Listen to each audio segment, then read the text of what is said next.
Hello everyone, welcome to MS educational TV.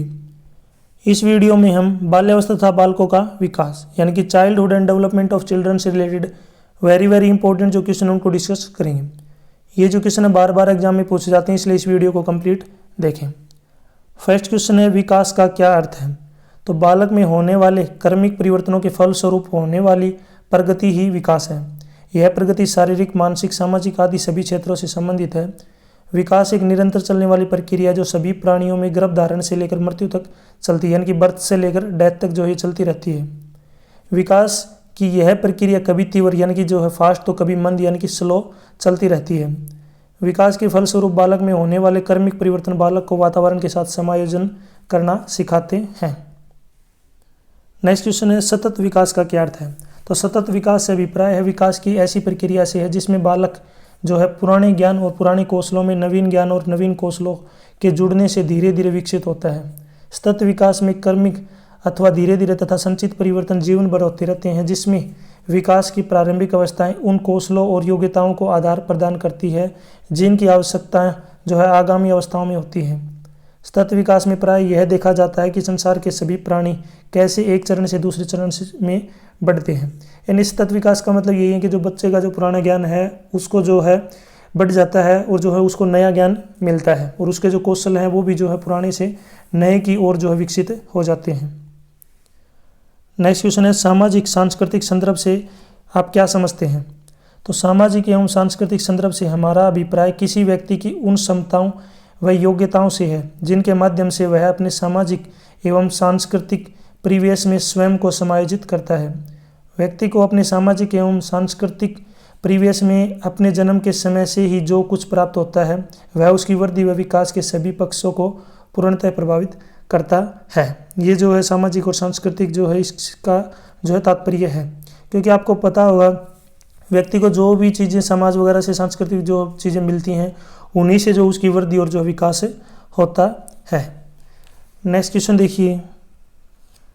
Next question है, स्वाभाविक निरीक्षण से क्या अभिप्राय है? आपको बताना है कि इसका जो है डेफिनेशन देनी है। तो स्वाभाविक निरीक्षण या प्राकृतिक निरीक्षण का लक्ष्य होता है बच्चों के विषय में जैसा वे वास्तव में व्यवहार करते हैं उसके बारे में विस्तृत प्रमाण प्राप्त करना, और वह भी उसके वास्तविक पर्यावरण में जिसमें वे रहते हैं।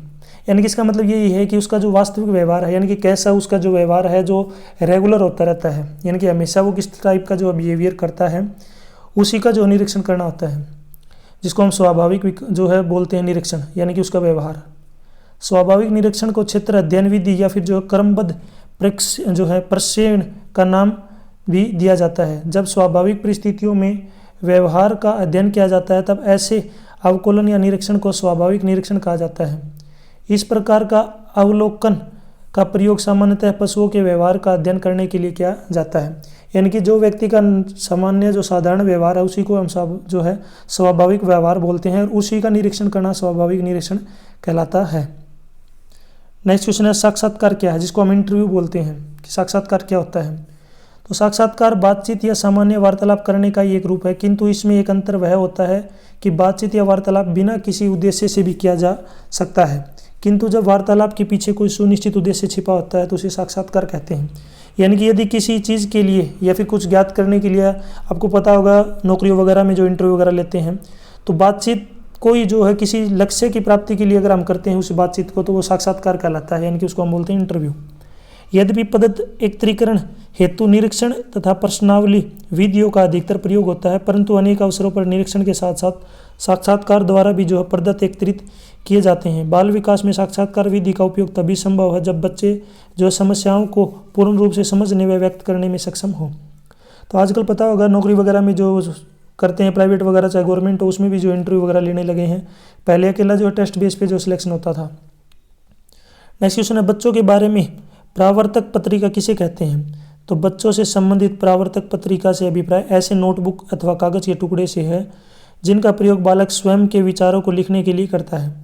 इस प्रकार की पत्रिका लेखन से बालकों में जो अति संज्ञानात्मक कौशलों के विकास को प्रोत्साहित किया जा सकता है। इस पत्रिका द्वारा बालक स्वयं का मूल्यांकन करने में सक्षम होता है तथा स्वयं के विचारों का मूल्यांकन करने की प्रक्रिया उन छात्रों हेतु विशेष रूप से सहायक होती है जो नए नए संप्रतियों को अभी सीख ही रहे होते हैं। यानी कि परावर्तक पत्रिका मतलब ये है कि जो बच्चे अपनी जो खुद की डायरी वगैरह लिखते हैं उसी को बोलते हैं एक तरीके से। नेक्स्ट क्वेश्चन देखिए, नेक्स्ट क्वेश्चन है आकस्मिक निरीक्षण से क्या समझते हैं। तो प्राय विभिन्न विद्वानों ने आकस्मिक निरीक्षण अभिलेख की भिन्न भिन्न परिभाषाएं दी हैं। साधारण शब्दों में आकस्मिक निरीक्षण अभिलेख से अभिप्राय विद्यार्थियों द्वारा लिखी डायरी, शिक्षकों द्वारा तैयार किए घटनावृत्त और संचित अभिलेख कार्डों से है। अतः आकस्मिक निरीक्षण अभिलेख किसी शिक्षक द्वारा निरीक्षण किया गया किसी विद्यार्थी के व्यवहार तथा व्यक्तित्व का वस्तुनिष्ठ वर्णन है। यह अभिलेख नियमित निरीक्षण का परिणाम है। इसे अनौपचारिक अवलोकन भी कहा जाता है। तो आकस्मिक निरीक्षण का मतलब यही है कि शिक्षक के द्वारा किसी बच्चे का जो व्यवहार पर जो निगरानी रखी जाती है, जो उसका व्यक्तित्व देखा जाता है, एक तरीके से उसी को आकस्मिक जो निरीक्षण बोलते हैं। नेक्स्ट क्वेश्चन है विवरणात्मक कथाओं से क्या अभिप्राय है। तो विवरणात्मक कथाओं से अभिप्राय ऐसी घटनाओं से हैं जो मौके पर घट रहे व्यवहारों को उसी रूप में जो लिखित क्रम प्रस्तुत करे। यह बच्चे की गतिविधियों का विस्तार से जो वृत्तांत होता है, इसे रनिंग रिकॉर्ड भी कहा जाता है। किसी स्थिति में इस प्रकार के लिखित रिकॉर्डों को दूसरा व्यक्ति बाद में भी जो पढ़ सकता है तथा इस दृश्य को देख सकता है। तो विवरणात्मक कथाओं का मतलब यही है कि कथा को अच्छे से एक्सप्लेन करना, उनको लिखना, ताकि आगे भी जो कोई और उसको पढ़ के आराम से उसको समझ सके। नेक्स्ट क्वेश्चन देखिए, नेक्स्ट क्वेश्चन है वृद्धि का क्या अर्थ है। तो वृद्धि का अर्थ देखिए, एक होता है विकास, एक होता है वृद्धि, दोनों में डिफरेंस होता है। विकास की मैंने परिभाषा आपको पीछे बता दी है। अब यहाँ पे डिस्कस करते हैं वृद्धि, ग्रोथ जिसको बोलते हैं। वृद्धि का अर्थ आमतौर पर मानव के शरीर के विभिन्न अंगों के विकास तथा उन अंगों का कार्य करने की क्षमता का विकास माना जाता है। व्यक्ति के इन शारीरिक अंगों के विकास के परिणाम स्वरूप उसका व्यवहार किसी न किसी रूप से प्रभावित होता है। इस प्रभाव के परिणाम स्वरूप इस व्यक्ति के अंगों में परिवर्तन होता है। इस तरह वृद्धि से अर्थ है शरीर आकार और भार में वृद्धि। इस प्रकार की वृद्धि में जो है व्यक्ति की मांसपेशियों में वृद्धि भी शामिल है। देखो वृद्धि तो क्या है, किसी की जो है देह वगैरह जो शरीर है उसका आकार बढ़ना, एक तरीके से क्या है वृद्धि, वेट ज़्यादा होना। विकास क्या है, एक तरीके से उसका मेंटली भी जो है उसका विकास होना। ये सभी जो चीज़ें हैं शामिल होती हैं किसमें, विकास में। और वृद्धि में केवल जो है शारीरिक मान सकते हो एक तरीके से।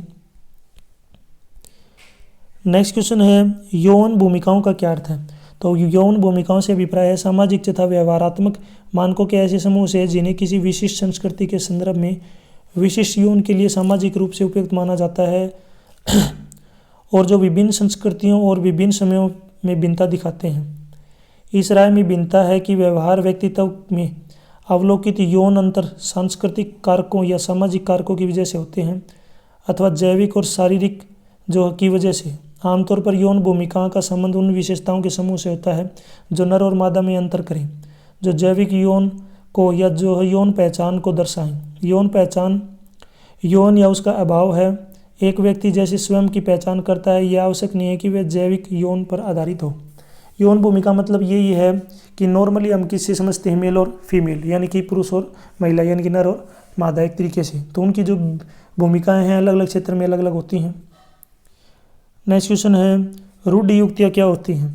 तो रूढ़ि युक्ति शब्द का प्रयोग वस्तुओं और घटनाओं के अत्यधिक सामान्यीकृत तथा अत्यधिक सरलीकृत जो है संप्रत्यात्मक वर्गों के प्रत्यक्षीकरण के लिए किया जाता है। सामाजिक जीवन में रूढ़ियों अथवा रूढ़ि युक्तियों की भूमिका महत्वपूर्ण होती है।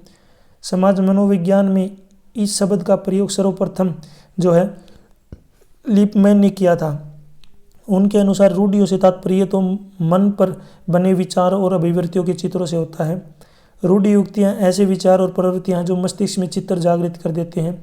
ये विभिन्न प्रजातियों के मध्य भिन्नता को जो है जन्मजात मानकर बनाई जाती हैं। रूढ़ि युक्तियाँ हैं कि किसी के आपने कोई बात जो आपके मन में बैठी हुई है उसके प्रति आपके क्या विचार हैं, जो उसके मस्तिष्क में आपके जो है उसका क्या चित्र बना हुआ है।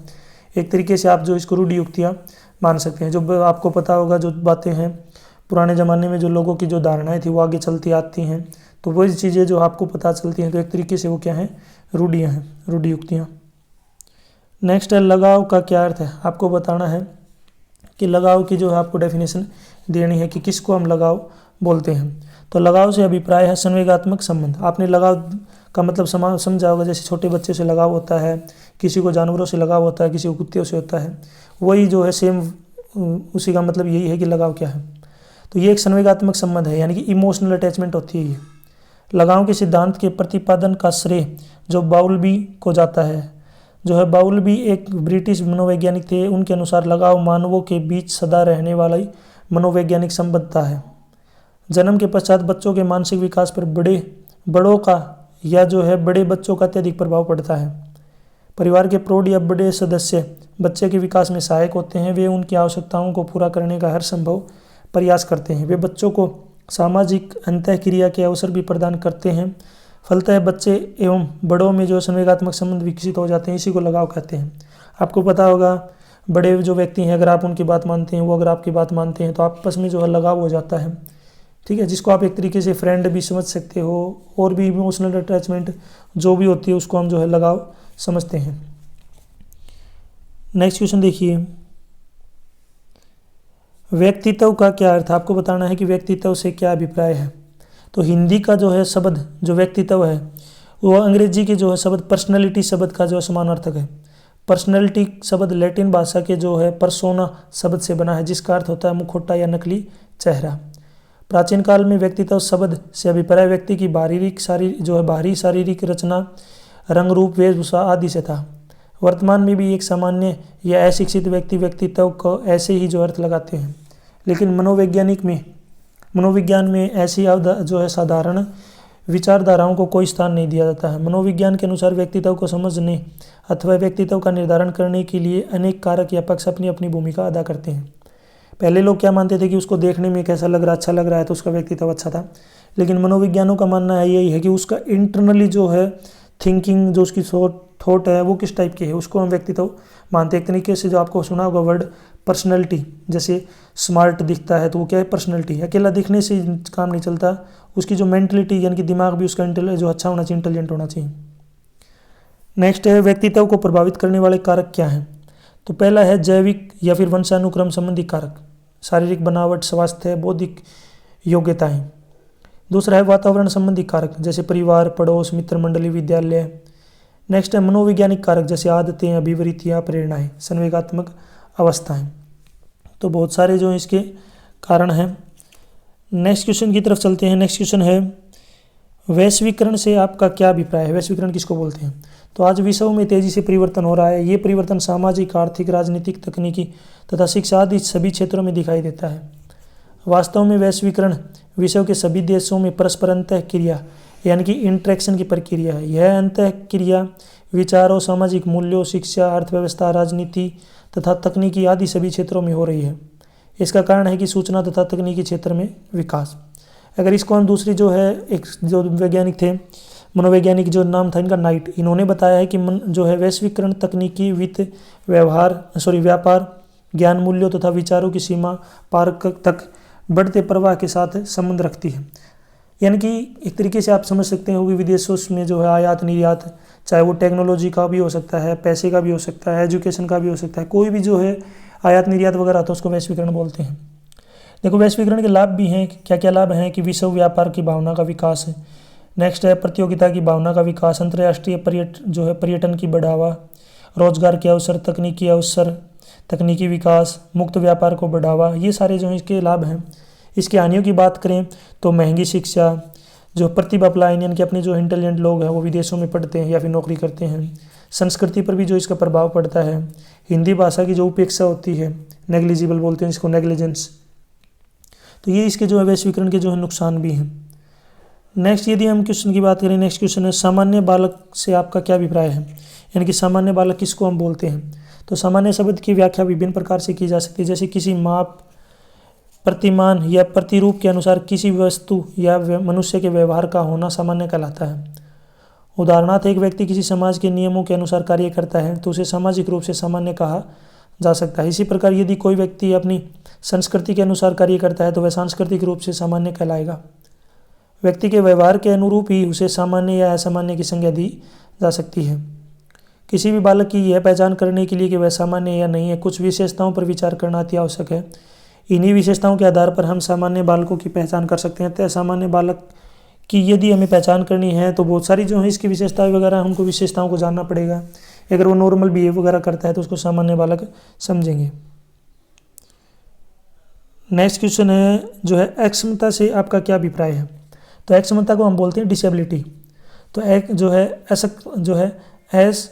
अक्षमता का अर्थ है बालक के जीवन में किसी विशेष पहलू के लक्षणों के कारण उसे सामान्य से असामान्य की ओर ले जाना है। असमानता सकारात्मक भी हो सकती है और नकारात्मक भी। ऐसे लक्षणों वाले बालकों को विशिष्ट बालक की संज्ञा दी जाती है।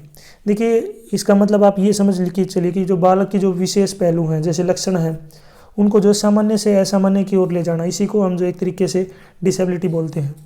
ये नेगेटिव और पॉजिटिव दोनों हो सकती हैं। उसे हम विशिष्ट बालक की संज्ञा भी दे सकते हैं। नेक्स्ट क्वेश्चन देखिए। नेक्स्ट क्वेश्चन है प्रतिभाशाली बालकों के बारे में आप क्या जानते हैं। तो जिनको हम बोलते हैं गिफ्टेड चिल्ड्रन। आपने देखा होगा बहुत सारे बच्चे जो होते हैं गॉड गिफ्टेड होते हैं, जिनकी नॉलेज टेक्निक जो उनका मेंटलिटी वगैरह अच्छी होती है, इंटेलिजेंट होते हैं। तो प्रतिभाशाली बालक वे बालक होते हैं जो मानसिक रूप से अपनी आयु के स्तर के बच्चों से किसी भी योग्यता में आगे होते हैं। आगे वाले की बात हो रही, पीछे की नहीं। इनकी जो है बुद्धि लब्धि यानी कि जो IQ लेवल है सामान्य से अधिक होता है। इन बच्चों में जो है शैक्षिक योग्यता तथा उपलब्धि का स्तर भी ऊंचा पाया जाता है। इनकी यदि हम बात करें तो ये सामान्य बुद्धि का अधिक प्रयोग करते हैं। इनकी रुचियाँ अधिक तथा विस्तृत होती हैं। इनकी स्मरण और जो निर्णय शक्ति होती है वो भी काफ़ी तेज होती है। ये बच्चे कठिन मानसिक कार्य को आसानी से पूरा कर लेते हैं। इन बच्चों के मौलिक गुण और जो है प्रवृत्ति विद्यमान होती है। इनकी पहचान बुद्धि परीक्षण, अभिरुचि परीक्षण, उपलब्धि परीक्षण के द्वारा की जा सकती है। इनकी पहचान में माता पिता का जो है रिपोर्ट और अध्यापक के मत भी जो है काफ़ी महत्व रखते हैं। ऐसे बच्चों को सीखने की गति बहुत तेज होती है और वे सीखी हुई बातों को लंबे समय तक याद रख सकते हैं। उन्हीं को हम प्रतिभाशाली बालक बोलते हैं। जो गॉड गिफ्टेड आपने वर्ड सुना होगा, स्कूल में बहुत बार होता है। बहुत सारे बच्चे ऐसे होते हैं स्कूल में जो पैदाइशी इंटेलिजेंट होते हैं, यानी कि कम पढ़ते हैं लेकिन फिर भी जो उनका IQ लेवल, जो उनकी इंटेलिजेंसी होती है, तेज होती है। नेक्स्ट क्वेश्चन है विशिष्ट बच्चों से आपका क्या अभिप्राय है। विशिष्ट बच्चों से क्या मतलब है। तो देखिए प्रत्येक विद्यालय में जहाँ सामान्य बच्चे होते हैं वहाँ बहुत से शिक्षार्थी ऐसे भी होते हैं जो किसी न किसी रूप में अन्य शिक्षार्थियों से या विद्यार्थियों से जो विशिष्ट होते हैं। यह विशिष्टता शारीरिक तथा मानसिक किसी भी प्रकार की हो सकती है। उदाहरण के लिए कुछ विद्यार्थी विशिष्ट रूप से लंबे चौड़े होते हैं जबकि कुछ क्या होते हैं कमज़ोर। यदि विशिष्टता सामान्य से आगे की ओर मिल सकती है तो पीछे जो है पिछड़े हुए भी है, यानी कि जरूर नहीं कि विशिष्टता जो है आगे की हो, ये पीछे की तरफ भी हो सकती है। ये दोनों प्रकार के बालक विशिष्ट होते हैं। जो बालक शारीरिक, बौद्धिक, मानसिक और सामाजिक रूप से सामान्य बालकों से या तो आगे होते हैं या पीछे होते हैं, उन दोनों को विशिष्ट बालक कहा जाता है। अतः देखा जाता है कि विशिष्ट बालक अपनी आयु के सामान्य बच्चों को कुछ अपनी खास विशेषताओं या कमियों के कारण कर्म से या तो अधिक प्रतिभाशाली होते हैं या फिर मंदबुद्धि। तो विशिष्ट बालक जो उनको बोलते हैं या तो वो इंटेलिजेंट है या फिर वो बिल्कुल डफर है, मंदबुद्धि जिनको आप बोलते हैं। आपने बहुत बार जो है वर्ड सुना भी होगा मंदबुद्धि, और इंटेलिजेंट भी आपने बहुत बार जो है वर्ड सुना होगा। उनको विशिष्ट बालक बोलते हैं। नेक्स्ट क्वेश्चन देखिए। अपराधी बच्चों की पहचान कैसे की जा सकती है, यानी कि कोई बच्चा अपराधी है उसकी पहचान कैसे करेंगे। तो उसके बहुत सारे जो हैं तरीके हैं। देखो अपराधी बच्चों की पहचान, ये बच्चे वे बच्चे होते हैं जिनमें बचपन से ही अपराध करने और गैर कानूनी काम करने की जो है प्रवृत्ति पाई जाती है, जैसे चोरी करना, घर से भाग जाना, नशा करना, जुआ खेलना आदि। इनमें विशेषताओं की जो अलग से पहचान करने के बहुत सारे तरीके हैं। पहला है ये बच्चे समाज के नियम और जो है आदर्शों की अवहेलना करते हैं। अवहेलना का मतलब होता है फॉलो मत नहीं करना, नहीं मानना। ऐसे बच्चों के व्यवहार पर अधिकतर वातावरण का प्रभाव पड़ता है, यानी कि जैसे व्यवहार में वो रहेंगे उनका जो बहुत प्रभाव पड़ता है इनके ऊपर। ये बच्चे जो है अहम भावना यानी कि ईगो कम होता है इनके अंदर, जो है एटीट्यूड होता है, ईगो होता है वो कम होता है। ईगो की बात की जा रही है, अहम भावना। ये बच्चे वैसे तो सामान्य होते हैं परंतु अपने आप को कई बार वातावरण से जो है समायोजित नहीं कर पाते हैं और असामान्य में लगने लगते हैं, असामान्य से लगने लगते हैं। इन बच्चों में अपराध करने की प्रवृत्ति वंशागत भी पाई जाती है, यानी कि ये चीज़ें जो है वंशानुक्रम, यानी कि जो पहले हो सकता है उनकी फैमिली में कोई ऐसा हो उसके अकॉर्डिंग इस बच्चे के अंदर भी मिल सकती हैं ये चीज़ें। नेक्स्ट क्वेश्चन है पिछड़े बालकों की विशेषताओं का वर्णन कीजिए। सबसे पहले पिछड़ा बालक क्या होता है उसको डिस्कस कर लेते हैं। तो पिछड़ा बालक का मतलब ये है कि जो अपनी उम्र के अनुसार अन्य बालकों की अपेक्षा अनुलिखित रूप से कम शिक्षित योग्यता रखता है, यानी कि शैक्षिक योग्यता कम रखता है। यानी कि जैसी पढ़ाई करवाई जाती है लेकिन वो पढ़ नहीं पाता है, ऐसा तो एक तरीके से वो क्या है पिछड़ गया है। उसकी विशेषताएं आपको बतानी है। तो देखिए फर्स्ट है इनमें जल्दी भूलने की आदत होती है। नेक्स्ट है ये धीरे धीरे सीखते हैं और याद करते हैं। नेक्स्ट है ये वस्तु परीक्षण की सीमित योग्यता होती है। नेक्स्ट इनकी जो है प्रतिक्रिया समय अधिक होता है, यानी कि जो रिएक्शन है ये बहुत लंबे टाइम लेते हैं देने में। इनकी सीमित दृष्टिकोण होता है। नेक्स्ट है समस्या सुलझाने और मूल्यांकन करने की इनमें योग्यता नहीं होती।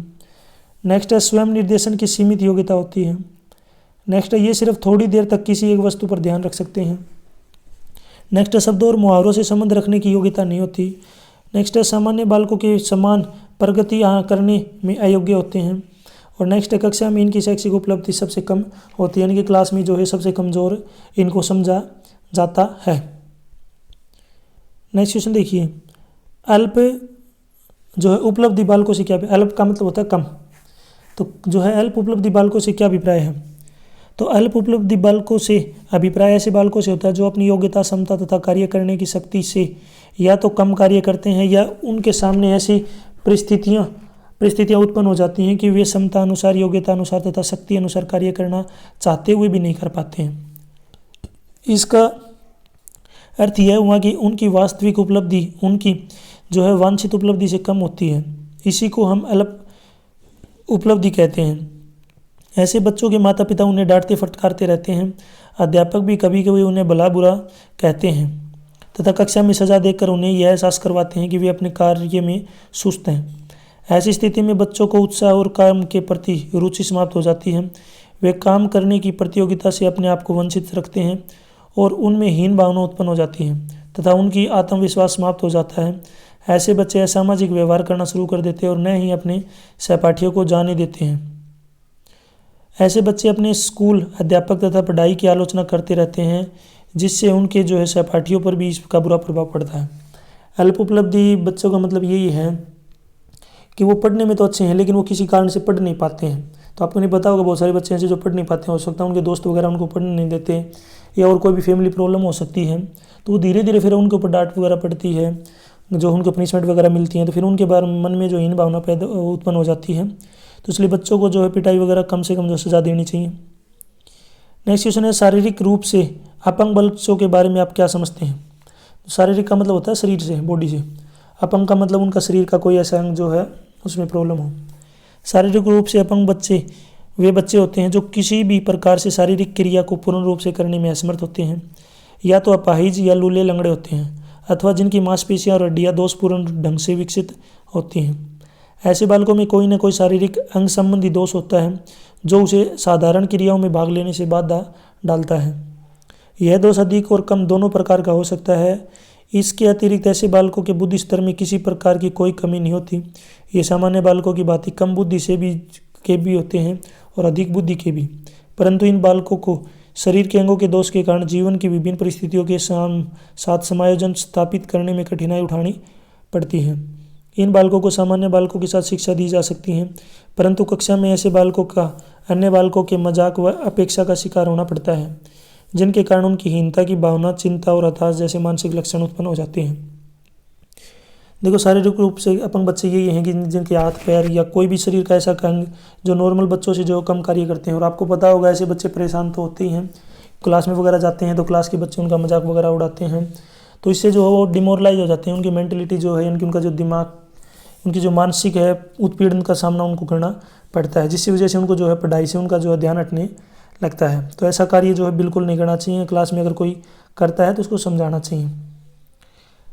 नेक्स्ट क्वेश्चन देखिए। नेक्स्ट क्वेश्चन है, सामाजिकरण से आपका क्या अभिप्राय है। सामाजिक, हम इसको बोलते हैं सोशलाइजेशन। तो सामाजिकरण शब्द का प्रयोग सामाजिक अधिगम के अनुभव के क्रम के संदर्भ में किया जाता है, जिसका परिणाम व्यक्ति के समाज के एकीकरण के रूप में सामने आता है। सामाजिकरण शब्द का प्रयोग सामाजिक अधिगम यानी कि सोशल लर्निंग की लंबी और जटिल प्रक्रिया का वर्णन करने के लिए किया जाता है, जिसके द्वारा एक शिशु यानी कि जो छोटा बच्चा, बिल्कुल इन्फेंट, का एक वयस्क के रूप में विकसित होता है। वह समाज में समायोजित होकर उसका अंग बन जाता है।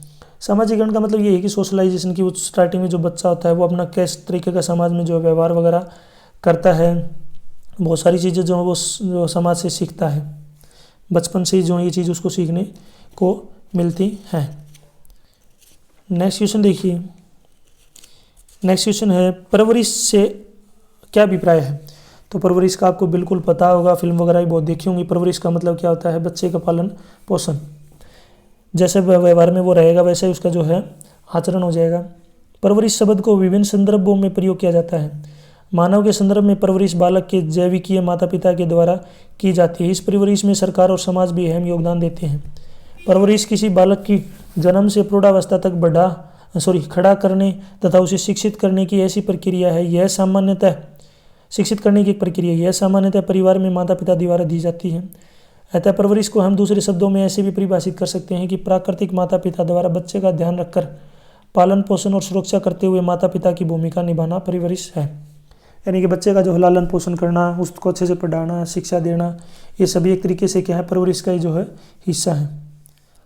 नेक्स्ट क्वेश्चन है, बालक की पालन पोषण विधियों से आप क्या अभिप्राय है, यानी कि उनका जो आपको बताना है क्या मतलब है इसका। तो पालन पोषण का मूल अर्थ होता है बालक की देखभाल करना। अतः बालक के अभिभावकों द्वारा उसे प्रशिक्षण प्रदान करना या उनकी देखभाल करना पालन पोषण है। पालन पोषण शब्द का प्रयोग विभिन्न संदर्भों में किया जाता है। दो शब्दों का ज़्यादातर प्रयोग किया जाता है, परवरिश और दूसरा होता है पालन पोषण। पालन पोषण विधियाँ मूलतः इन दोनों शब्दों का जो उद्देश्य एक ही होता है, लेकिन इन्हें थोड़ा सा अंतर है। देखो, पालन पोषण और एक परवरिश दोनों में थोड़ा सा डिफरेंस होता है। बोलने में तो आपको एक जैसे लगते हैं, देखो इनमें डिफरेंस क्या है कि पालन पोषण में बच्चे के जो है प्रशिक्षण पर अधिक बल दिया जाता है, जबकि परवरिश में माता पिता के उदाहरण के लिए व्यवहार के गुणों और उत्तरदायित्व पर बल दिया जाता है।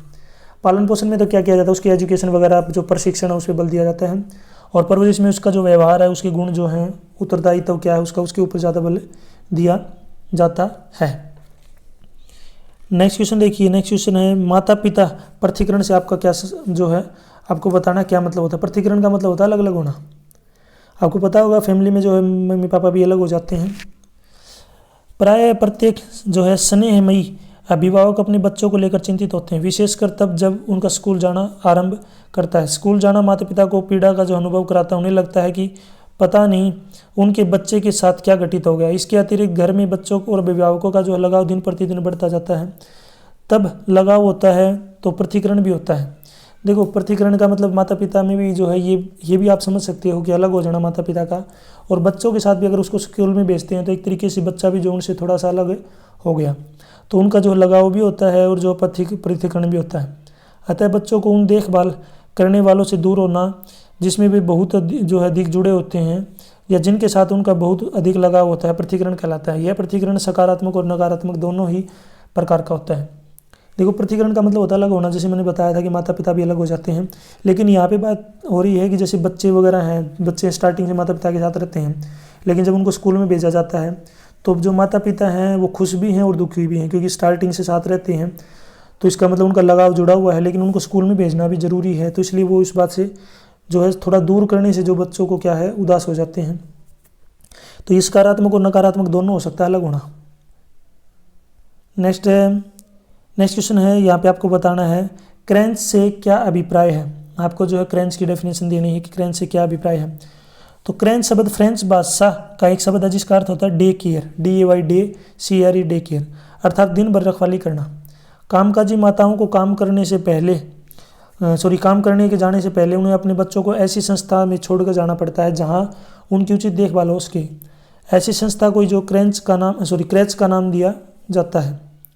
क्रैच में 3 माह से लेकर 10 वर्ष तक के लड़के और 3 माह से लेकर 12 वर्ष तक की लड़कियों की देखभाल की जाती है। क्रैच में बच्चों को बिस्तर, मुफ्त चिकित्सा सहायक एवं खिलौनों आदि प्रदान किए जाते हैं। तो जो आपको पता होगा बहुत सारे पेरेंट्स हैं तो ड्यूटी वगैरह करते हैं, नौकरी वगैरह करते हैं, तो उनको जाना पड़ता है, तो बच्चों को अपने साथ नहीं ले जा सकते, तो उनको क्या करते हैं कहीं पे ऐसी जगह पे जो है छोड़ के जाते हैं। जैसे वर्ड है क्रैच डे केयर, जहाँ पे बच्चों की जो है देखभाल की जाती है। जो संस्था वगैरह होती हैं, ऐसी संस्थाएं होती हैं ना जहाँ पे बच्चों की देखभाल वगैरह होती है, दिन की बात हो रही है। नेक्स्ट क्वेश्चन है क्रैच के लाभ और हानि बताइए। देखो, क्रैच के लाभ क्या है, एडवांटेज। क्रैच में जो है आयु अनुसार खिलौने व अन्य सामान उपलब्ध होते हैं। दूसरा है क्रैच में बच्चा विश्राम कर सकता है तथा वहाँ पर उद्दीपन प्रदान करने वाला वातावरण मिलता है। नेक्स्ट है क्रैच पर नज़र रखना माता पिता के लिए आसान होता है। नेक्स्ट है बच्चे को क्रैच में डालने के बाद माता पिता की चिंता समाप्त हो जाती है। अब इसके डिसएडवांटेज यानी कि इसकी हानियों की बात करते हैं, तो अधिकतर क्रैच रजिस्टर्ड नहीं होते हैं और न ही वे निर्धारित मापदंडों के अनुसार होते हैं। नेक्स्ट है क्रैच विशेष समय के बाद बंद हो जाते हैं तथा शिफ्टों में कार्य करने वालों के लिए उपयोगी नहीं है। नेक्स्ट है बीमार बच्चों से संपर्क हो सकता है जिस कारण उनका बच्चा भी जो बीमार हो सकता है, यानी कि और बच्चे बीमार हैं तो वो उनका बच्चा भी बीमार हो सकता है। नेक्स्ट, जिस प्रकार की देखभाल आपके बच्चे की चाहिए कई बार जो है क्रैच वैसी सुविधा प्रदान कराने में असफल होती है, यानी कि जैसी आपको चाहिए इन्वायरमेंट वैसा वहाँ पे उसको नहीं मिलता है। नेक्स्ट क्वेश्चन है स्कूल संस्कृति किसे कहते हैं, यानी कि स्कूल संस्कृति का क्या मतलब है। तो स्कूल संस्कृति में शिक्षकों द्वारा अपनाई जाने वाली ऐसी मूल धारणाओं और विश्वास को शामिल किया जाता है जिन्हें स्कूल के सभी सदस्य आपस में बांटते हैं। वे अवधारणाएं और विश्वास मानव प्रकृति, मानव क्रिया और मानव संबंधों के विषय में होते हैं। स्कूल संस्कृति में वह सब कुछ होता है जो एक संगठन के पास होता है। इसे हम ऐसी विधि भी कह सकते हैं जिसके द्वारा हम अपने परिवेश में सब कुछ करते हैं। स्कूल संस्कृति का शब्द वातावरण या स्कूल परिवेश के रूप में भी प्रयुक्त किया जाता है। किसी भी स्कूल की सफलता के पीछे स्कूल संस्कृति में विद्वान जो है स्वस्थ शिक्षा शास्त्र यानी कि पेडागोजी होती है, जिसकी अध्यापक सहायता लेते हैं। स्कूल संस्कृति का मतलब ये है कि स्कूल में जो संस्कृति वगैरह अपनाई जाती है, जो बच्चों को ज्ञान दिया जाता है, किस तरीके से स्कूल वगैरह में जो आने के बाद जो भी ज्ञान प्रदान वगैरह करने के जो तरीके हैं वो एक तरीके से संस्कृति कहलाती है। नेक्स्ट क्वेश्चन देखिए। नेक्स्ट क्वेश्चन है प्रतिस्पर्धा से क्या अभिप्राय है। प्रतिस्पर्धा का आपने सुना होगा वर्ड, जिसको बोलते हैं हम कंपटीशन बोलते हैं प्रतिस्पर्धा। तो प्रतिस्पर्धा एक ऐसी प्रक्रिया है जिससे बालक के समस्त सामाजिक विकास को गति प्राप्त होती है। इस प्रक्रिया का आधार आत्म जो है अभिव्यक्ति होती है। प्रायः प्रत्येक व्यक्ति खुद को अपने ही तरीके से अभिव्यक्त करना चाहता है और अपनी भावनाएं, विचार, अपना चिंतन होता है जिसे वह दूसरों के सामने अभिव्यक्त करने की इच्छा करता है।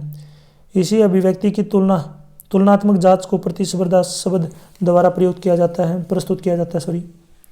बच्चे में प्रतिस्पर्धा की भावना का विकास जन्म से 3 वर्ष के बाद होता है और वह प्रतिस्पर्धा की भावना बालक के आत्म सम्मान तथा आत्म पहचान के विकसित होने के बाद उत्पन्न होनी शुरू हो जाती है। प्रतिस्पर्धा का प्रभाव सकारात्मक और नकारात्मक दोनों तरीके से होता है, जिसको हम बोलते हैं कंपटीशन। आपस में जो बच्चों की प्रतिस्पर्धा होती है कि मैं इससे अच्छा हूँ, मैं इससे अच्छा पढ़ूंगा, अच्छे नंबर लूंगा, मैं इसको खेल में जो इसको हराऊंगा, तो ये क्या है, प्रतिस्पर्धा है। नेक्स्ट, सहयोग से क्या अभिप्राय। सहयोग का मतलब होता है साथ देना। समाज पक्षी व्यवहार के दुर्बल रूप को सहयोग कहते हैं। इस दुर्बल स्वरूप अथवा सहयोग में स्वलाभ के तत्व विद्यमान होते हैं। समाज में अनेक संबंधों के निर्धारण हेतु कोई न कोई आधार चाहिए। सहयोग उस आधार की भूमिका निभाता है। सहयोग के प्रक्रम में जो सहभागी होते हैं वे सभी लाभ उठाते हैं तथा वांछित लक्ष्यों को अर्जित करने का प्रयास करते हैं। सहयोग एक सामाजिक प्रक्रिया है जिसमें 2 या 2 से अधिक व्यक्ति या समूह संगठित होते हैं तथा संगठित होकर समान लक्ष्यों की प्राप्ति हेतु प्रयत्न करते हैं। सहयोग का मतलब साथ देना। जैसे घर में भी आपने क्या, कोई आपसे घर पे कोई चीज़ मांगने वगैरह आता है तो आप दे देते हैं। कभी आपको ज़रूरत होती है तो आप उनके घर से मांग के लिए आते हैं तो वो दे देते हैं। ये क्या तरीके से क्या है, सहयोग है। नेक्स्ट है द्वंद्व से क्या अभिप्राय है। द्वंद्व, तो द्वंद्व तथा तनाव को सामान्य समझा जा सकता है, लेकिन इन दोनों का जो है पर्याप्त अंतर है। यानी कि तनाव और जो द्वंद्व है इनको हम एक समझ सकते हैं, लेकिन ये जो है चीज़ें अलग अलग हैं। तनाव पहले उत्पन्न होता है तथा इसके परिणाम स्वरूप द्वंद्व उत्पन्न होता है। तनाव की चिंता की अवस्था है, जबकि द्वंद्व एक प्रकार का जो है आक्रामकता की स्थिति है। यह स्थिति शाब्दिक और शारीरिक दोनों स्वरूपों में संभव है। जब व्यक्ति के 2 समूह है खुलेआम एक दूसरे को गाली देते हैं, ये शारीरिक रूप से दिखाई देते हैं तो वे द्वंद्व होते हैं। द्वंद्व में कुंठा उत्पन्न होती है। देखो, द्वंद्व और एक तनाव दोनों में क्या फ़र्क है। तनाव तो पहले होता है जो मेंटलिटी होती है, लेकिन उसके बाद यदि आपस में आपको कोई लड़ाई वगैरह करता है, आपको गाली वगैरह देता है, तो आप क्या करेंगे, उसके लिए लड़ाई करने की कोशिश करेंगे। तो एक तरीके से क्या होगा, द्वंद्व की जो भावना उत्पन्न हो जाती है। नेक्स्ट क्वेश्चन है आक्रामकता से क्या अभिप्राय है। आक्रामकता आपने सुना होगा, अटैक करना, जैसे गुस्सा आना, एक तरीके से यह है। आक्रामकता शब्द एक प्रकार की जो है समस्या का प्रतिनिधित्व होता है। यह शब्द सार्वभौमिक शब्द है जिसका अर्थ जानना अति आवश्यक है।